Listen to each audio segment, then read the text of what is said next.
When facing e4, if black wants to imbalance the game and provoke white into unorthodox territory, then black may play an opening as tricky as it is for non-Russian speakers to pronounce, the Alehin defense, or commonly referred to in some circles as the Alekhine for ease of reference. This provocative opening makes its appearance with knight f6. Rather than first securing the center with e5 and then contemplating attacking white's center, the Alekhine attacks the e4 pawn, provoking an immediate imbalance, encouraging white to march forward with e5.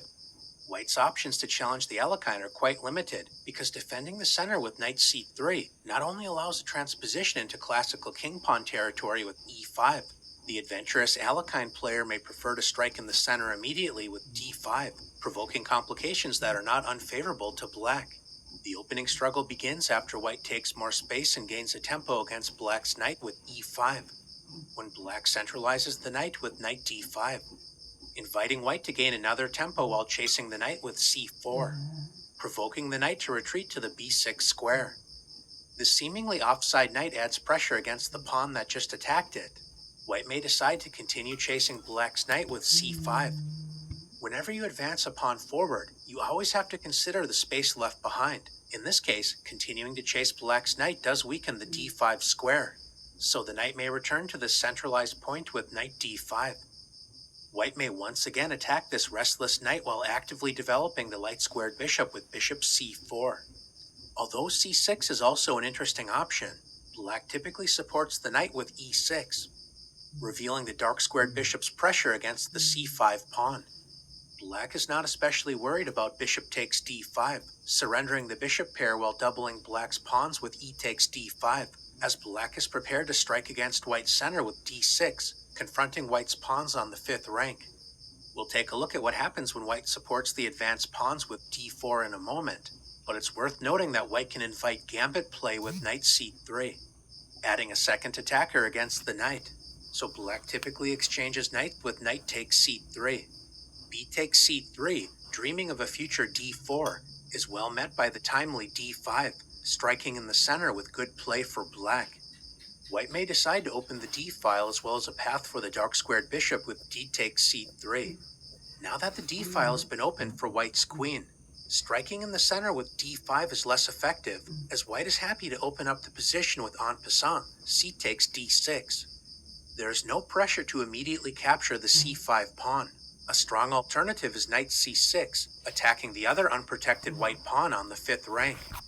If black immediately plays bishop takes c5, then white will seek compensation for the pawn with queen g4, attacking the newly unprotected g7 pawn. It's important to avoid castling, as white has the strong response bishop h6, taking advantage of the pinned g7 pawn. It is possible to play g6, although this does weaken important dark squares on the king side. Retreating the bishop to f8 is more playable than it looks, preparing to strike against white's queen with h5 on the next move.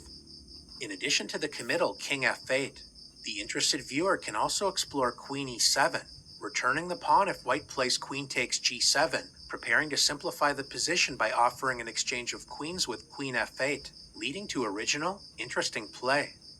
No matter how black decides to respond to queen g4, white's active position fairly claims compensation for the pawn and is definitely worth exploring.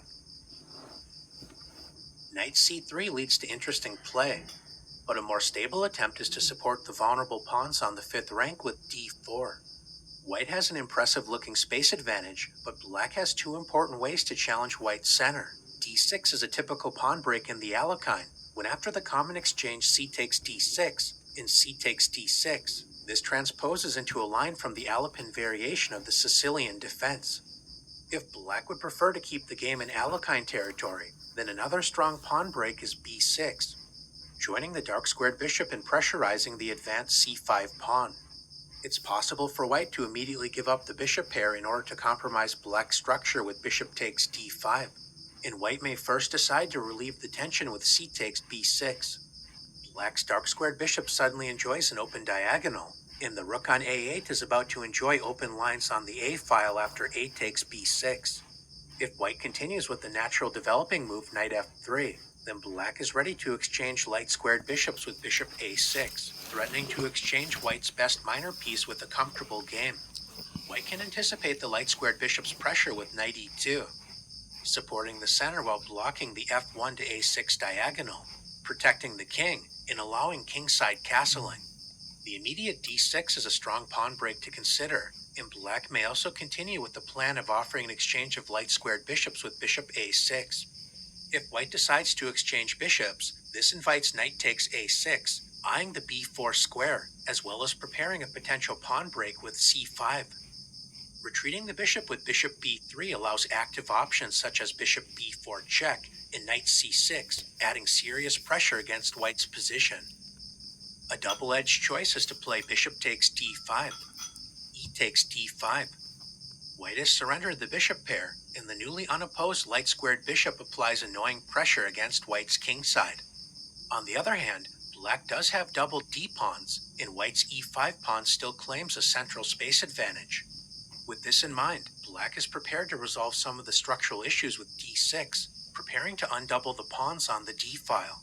If white would like to discourage d6, an interesting attempt is knight b to c3, attacking the d5 pawn. It's possible to reinforce the center with the reactionary c6, a somewhat passive, although playable option. If black would prefer to emphasize piece activity, then black can ignore white's pressure and simply play d6, inviting white to capture the pawn. Black enjoys strong compensation for the pawn after d takes e5, clearing the diagonal for the dark-squared bishop, as well as revealing the queen's attack against the d5 knight. White can respond by gaining a pawn and revealing the queen's protection of the knight with d takes e5. The e5 pawn is now a vulnerable target, so black can actively develop with knight c6, threatening the e5 pawn, preparing to meet the natural bishop f4, with knight b4, threatening to both capture the knight on d5, as well as eyeing the d3 square, forcing white to exchange knights with knight takes b4, allowing the dark-squared bishop to actively enter the game with bishop takes b4 check. The two bishops exert incredible pressure against white's kingside, so this unpleasant position is not worth the momentary gain of a pawn on e5. The chase variation with c5 is a committal option that leads to interesting play, although white must be careful not to get overextended. Rather than chasing the knight, a solid option is to simply grab more central space with d4, building an impressive center, so it's important for black to actively counterattack it with the thematic pawn break d6, threatening to open up the d-file with d takes e5, which would result in a favorable exchange of queens. White has two main ways to deal with this central challenge. The most aggressive, double-edged option is f4, an option we'll later examine.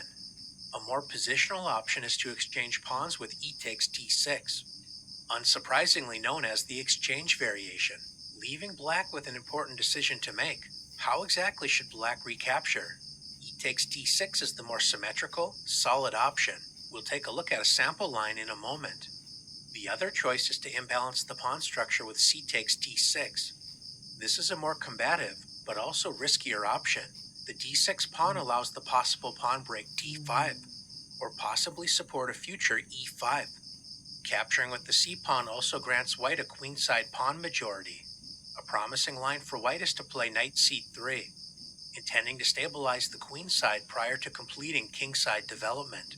Black's most active option is to play g6, intending to add pressure against white's center with bishop g7, so white can anticipate this with bishop e3, reinforcing the d4 pawn, which also prepares to meet bishop g7, allowing the strong response rook c1, supporting the c-file while vacating the long dark-squared diagonal.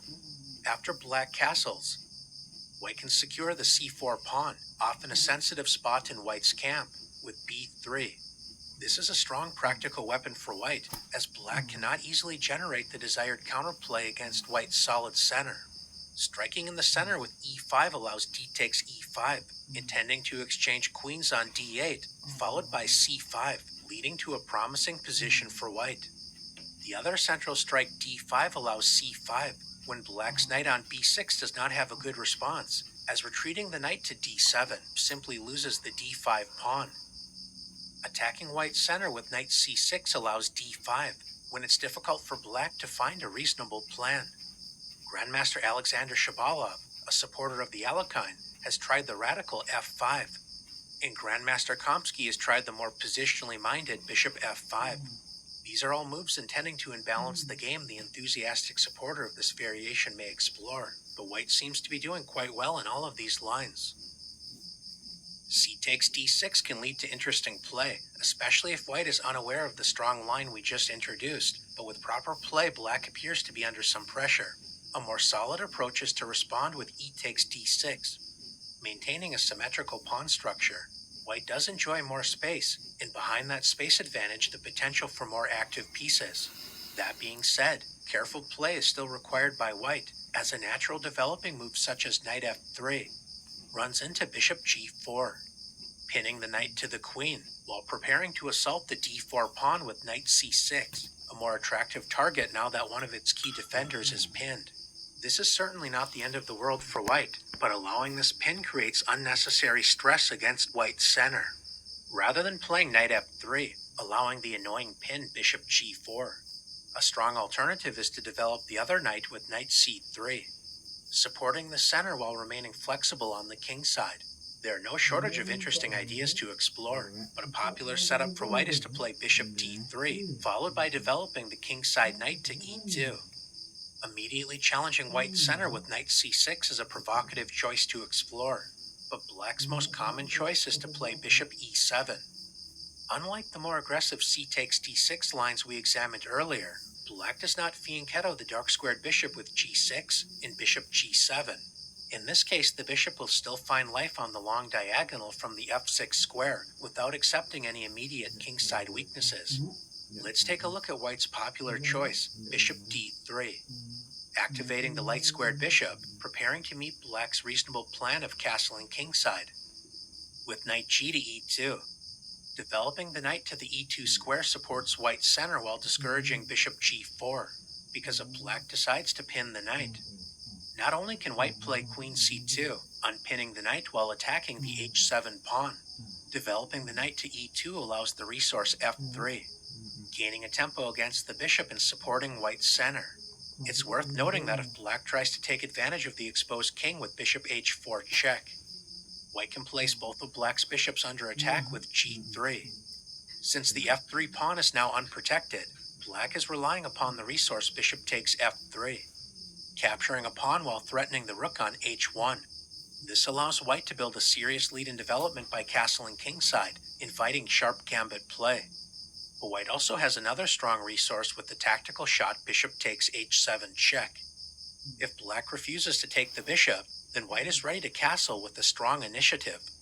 White is prepared to meet king takes h7, with the double attack queen d3 check, regaining the bishop after king g8, queen takes f3. The semi-open f-file is a great resource for white's major pieces to add pressure against black's kingside, especially after white castles, building a strong queen-rook battery on the f-file. Notice that black's bishop has to spend another tempo retreating when white is ready to play b3, supporting the c4 pawn with a promising game. Rather than playing bishop g4, black can focus on confronting white's center with knight c6, building pressure against the d4 pawn. If white decides to lunge forward with d5, black is prepared to play knight b4, attacking the light-squared bishop, which is a key defender of the vulnerable c4 pawn. Instead of clarifying the central tension, white can simply complete kingside development by castling. Since white's light-squared bishop is both an active piece pointing toward black's kingside, as well as an important defender of the c4 pawn, it's tempting to play knight b4, preparing to gain the bishop pair, but white has the instructive response bishop b1. This powerful retreat preserves the light-squared bishop, but doesn't it leave the c4 pawn hanging? This turns out to be a clever trap, as white can play a3, gaining a tempo against the knight, so after it retreats to c6, now that the d3 square is no longer protected by the knight, white can win a piece with queen d3, threatening both checkmate on h7 as well as the unprotected knight on c4, so white is winning a piece. Since knight b4 is well met by bishop b1, black may continue with the theme of building pressure against white's center with bishop f6, adding a second attacker against the d4 pawn. If white decides to defend the pawn with the natural bishop e3, Now that the bishop is on e3, black may confidently jump forward with knight b4. Black is ready to collect the bishop pair because if white plays bishop b1, in this case black may capture the c4 pawn with confidence. The point is that if white plays a3, instead of retreating the knight to c6, black has the strong response knight takes e3, enjoying an excellent position as white no longer has the crushing queen d3 double attack trick available. The d4 pawn is under serious pressure, but white may calmly reinforce the c4 pawn with b3. White reinforces the c4 pawn, preparing to support d4 with bishop e3 on the next move. Notice that capturing twice on d4 does not win a pawn for black, as white has the discovered attack bishop takes h7 check, revealing the queen's pressure against the remaining piece on d4. Now that the c4 pawn is secure, knight b4 is not a serious threat, as white can simply play bishop b1. An interesting option for black is to take advantage of the open e-file with rook e8. White is prepared to support the center with bishop e3. At this point, black may be interested in exploring the idea of a5, claiming space on the queen side. A future pawn break a4 is now possible. a5 also reinforces the b4 square, so black may consider knight b4, attacking the light squared bishop while clearing the c6 square for black's pawn, possibly preparing a future d5 pawn break. White may decide to respond to a5 by centralizing the queen with queen d2, leading to a tense middle game struggle. Now that the bishop is on e3, black has also tried bishop g4, pinning the knight to the queen, as f3 would leave the bishop on e3 hanging. Legendary Grandmaster Vasily Ivanchuk dealt with this pressure by playing queen d2, stepping out of the pin, supporting the dark squared bishop, as well as connecting the rooks on the first rank. Bishop h5 has been attempted, trying to exchange light squared bishops with bishop g6, but the knight on e2 is well placed to respond with knight f4, preventing black's plan while preparing to collect the bishop pair. Ivanchuk's opponent, a then rising star known as Magnus Carlsen, tried to complicate the game by playing the thematic central strike d5. When Ivanchuk seized more space while attacking the knight on b6 with c5, the light squared bishop remains quite awkward, so if black retreats the knight immediately, then white can play knight g3, preparing to harass the bishop with a future h3. With this in mind, Grandmaster Carlsen first inserted bishop takes e2. When white played the strong response bishop takes e2, the idea behind this move will be revealed in a moment, after black retreated the knight to the c8 square. Although this looks like a strange square, the knight is ready to enter the action once again from the e7 square, eyeing f5, adding pressure against the d4 pawn, as well as the bishop on e3. White centralized his rook with rook f to e1, anticipating black's plan to play knight 8 to e7. Dreaming of the active f5 square, Grandmaster Ivanchuk revealed the point behind capturing with the light squared bishop, as he now played the powerful bishop g4, restricting black's knight from accessing the f5 square while activating the light squared bishop. The d4 pawn remains well fortified, and white also claims the bishop pair advantage. White has achieved a comfortable position and went on to win the game. The exchange variation with e takes d6 is a reliable system for white, although as we noted, black has no shortage of interesting ideas to generate counter chances. White's most radical response to d6 is the ultra-aggressive four-pawns attack with f4. White commits to an all-or-nothing approach, maximizing the central space initiative, intending to roll black off the board. This is a double-edged decision, as white continues to only move pawns during the opening stage. Black intends to try and prove these pawns are overextended and vulnerable to counterattack. The truth lies somewhere in the middle, as white can certainly challenge black's defenses, but in so doing, black is allowed active counterplay leading to sharp, at times chaotic play. Against the four pawns attack, black may investigate the radical pawn sacrifice g5, trying to break down white's massive center. But black's most reliable path is to exchange pawns with d takes e5. D takes e5 would allow black a favorable exchange of queens on d1, so white should recapture with the f-pawn. By exchanging the d-pawn, black's queen enjoys pressure against the d4 pawn, a key source of black's counterplay in the opening. A provocative, somewhat risky option is to play c5, encouraging d5, preparing to meet it with e6. This line is worth exploring, although white may gain the upper hand with a well-timed advance to d6. A more reliable option is to attack d4 while developing a piece with knight c6, adding a second attacker against d4. Notice that white cannot advance the pawn to d5, as this simply loses a pawn on e5. If white defends e5 with knight f3, intending to play d5, this is well met by bishop g4, pinning the knight to the queen. This means white's most popular choice is bishop e3, reinforcing the center while remaining flexible with the knight on g1. Black must always remain alert for the possibility of d5, but this is not currently a threat while the e5 pawn is hanging. This is a good moment for the light-squared bishop to enter the game with bishop f5, activating the light-squared bishop and creating the possibility of a future knight b4, trying to take advantage of white's weakened light squares. White continues to actively develop with knight c3, supporting the center as well as a future d5 advance. Notice the premature knight b4 is well met by rook c1, supporting the c2 square, when knight b4 is simply a loss of time. Now that the light-squared bishop has entered the action, black can support the center without blocking its development with e6, fighting for control over the d5 square. The immediate d5 is still a premature choice, not only because black can capture the unprotected e5 pawn, but the knight may also punish white's careless pawn advance with knight b4. This is a dream scenario for black against the four pawns attack. Knight c2 check is in the air, while white's advanced d5 pawn is attacked 4 times. White's center is simply overextended and about to collapse, the risk of pushing several pawns in the opening phase. Rather than the premature advanced d5, white may modestly develop with bishop e2, or simply play knight f3, supporting the center, possibly preparing straightforward development with bishop e2 and kingside castling. Since the bishop has already moved to the f5 square, spending another tempo on bishop g4 is not as effective. White can simply respond with bishop e2, leading to a pleasant game for white. We have reached an important crossroads. We're about to introduce some incredibly sharp play, so it's worth noting that black may also want to investigate bishop b4, pinning the c3 knight and discouraging d5, a lesser played but interesting alternative.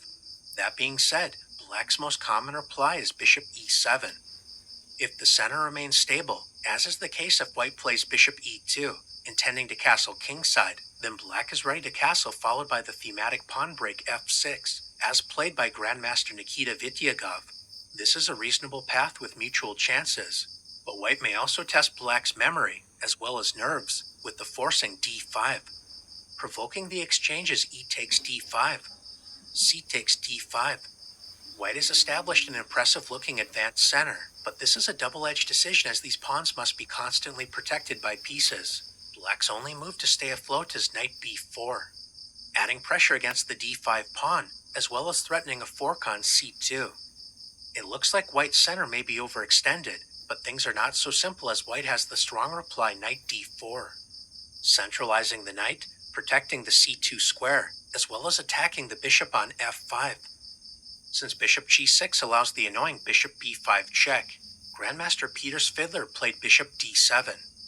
Supporting the advanced center with queen f3 is an interesting option to explore, but his opponent, Grandmaster Alexander Grischuk, preferred the more forcing option e6. Provoking the exchange is f takes e6, and d takes e6. White's e6 pawn harasses the light-squared bishop, so Grandmaster Svidler played bishop c6. Exerting pressure down the long diagonal, Grandmaster Grischuk threw caution to the wind with the aggressive queen g4, attacking the g7 pawn and preparing to hunt down the enemy king. Grandmaster Svidler embraced the chaos with bishop h4 check. This leads to razor-sharp play in which both sides must play with tremendous accuracy, as a single slip can spell disaster. Grandmaster Svidler managed to successfully navigate the incredible complications and went on to win this instructive game. Immediately challenging the knight to c4 leads to dynamic positions we just explored, but it's also worth noting that white's most popular choice is to first play d4, gaining more central space while supporting the e5 pawn. Although black may experiment with knight b6, the most common choice is to strike in the center with the familiar pawn break d6. White may continue with c4, leading to the exchange variation, or possibly the chaotic four pawns attack.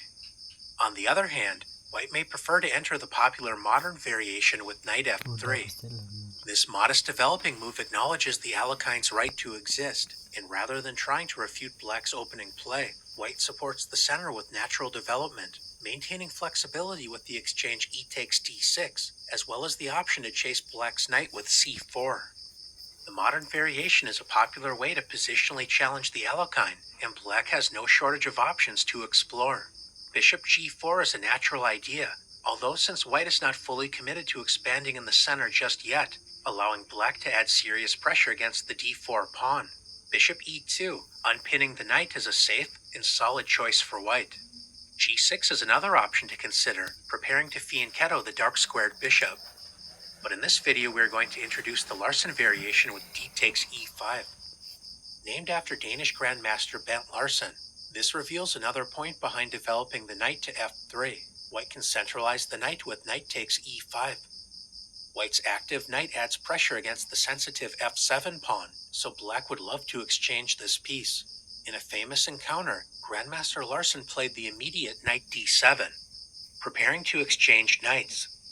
Former world champion Mikhail Tal, known for his ingenious attacking play, was understandably tempted to sacrifice the knight on f7. He ultimately decided to avoid this choice, playing bishop c4 instead, eventually leading to a draw. With the aid of modern engines, we now know that knight d7 is a bad move, and that white is fully justified in sacrificing a piece with knight takes f7, exposing the king after king takes f7, with the double attack queen h5 check, forking the king and unprotected knight on d5. Returning the piece allows white an overwhelming advantage, so the king reluctantly marches forward with king e6. White has several tempting options. One powerful choice is c4, attacking the vulnerable knight when black's exposed king is in serious trouble. Knight d7 is a good idea, but it's currently not a good move. In order to avoid the tactical bomb knight takes f7, black should support the knight on d5 with c6. Now that the knight on d5 is supported, black may consider playing knight d7. If white tries to dislodge the knight with c4, this is actually not a good choice for white, as it allows knight b4. Bishop f5 is one annoying threat, taking advantage of white's weakened light squares. And if white tries to chase the knight once again with a3, white is in for a rude awakening after the tactical shot queen takes d4, winning a pawn, as a takes b4 allows queen takes e5 check. And if white decides to capture the queen, this allows the unpleasant fork knight c2 check, regaining material on the next move with knight takes d4 when black is simply up a pawn, a good tactical trick to keep in mind. Since the knight on d5 is reinforced by the c6 pawn, bishop c4 isn't a particularly effective choice. Moving the bishop to d3 looks active, but it does block the queen's protection of the d4 pawn. In this case, black may be encouraged to play g6, preparing to fianchetto the dark-squared bishop, exerting pressure down the long diagonal. This is why white's most popular choice is to play the modest-looking bishop e2, preparing to simply castle and focus on rapid development. Although it's possible to play knight d7 immediately, white can avoid the exchange of knights with knight f3, when black's light-squared bishop remains passive. With this in mind, black can first play bishop f5, activating the light-squared bishop, and only then preparing to challenge white's knight with knight d7. We see a typical position arise after white castles, and black confronts white's active knight with knight d7. Since white enjoys a comfortable space advantage, it's better to avoid exchanging pieces with knight f3. A sensible continuation is e6, supporting the center while also preparing kingside development. White's play up to this point has been quite modest, simply focusing on healthy development. In order to challenge black's defenses, it's important to take space with c4, gaining a tempo against the knight in the process. If black tries to lunge forward with knight b4, threatening knight c2, the interested viewer is encouraged to analyze the powerful response a3, calling black's bluff, as knight c2 is well met by rook a2, leading to an overwhelming advantage for white. A more solid path is to simply retreat the knight back to f6. Grandmaster Sergei Karyakin demonstrated a path to a comfortable game for white, starting with knight c3. White's idea is to eventually gain the bishop pair with knight h4. If black tries to stop this with h6, providing an escape square for the light-squared bishop on h7, white is ready to strike in the center with d5, opening up lines in order to exploit his lead in development. His opponent, Grandmaster Gadakomsky, decided to activate his dark-squared bishop with bishop d6, pointing toward white's king side while also preparing a future e5 pawn break. White continued with the well-timed knight h4, threatening the light-squared bishop, so black responded with bishop g6. There is no rush to claim the bishop pair with knight takes g6, as this would open up the h-file after h takes g6, revealing the rook's pressure against white's king side. Grandmaster Karyakin preferred to play the instructive g3, supporting the knight on h4, restricting black's dark-squared bishop, and most importantly, preparing bishop f3, activating the light-squared bishop on the long diagonal, while also preparing a possible retreat to g2 if desirable. White is waiting for black to castle kingside before claiming the bishop pair with knight takes g6. Grandmaster Komsky decided he did not have a better choice, and simply decided to castle, allowing knight takes g6, and h takes g6. White gains the bishop pair, followed by activating the light-squared bishop with bishop f3. White will likely continue with bishop e3, preparing to expand on the queen side with an eventual a3 and b4, and likely meeting a possible e5 pawn break with d5. Although white enjoys a slightly more comfortable game, black's position remains quite solid. One idea is to play rook e8 and queen c7, preparing the central pawn break e5. In this case, if white plays the desirable d5, this may be met by e4, trying to restrict white's light-squared bishop, leading to complex positional play. Instead of classically defending the center with a pawn, the Alekhine defense confronts white's center immediately with knight f6. The point behind this strange-looking move is to provoke white into marching forward with pawns, gaining space, but black intends to counterattack white's advanced center. White may try to challenge black's defenses with the aggressive four-pawns attack, leading to sharp, double-edged play. On the other hand, white may play more positionally, content with building a solid setup and trying to squeeze black from a slightly more comfortable position.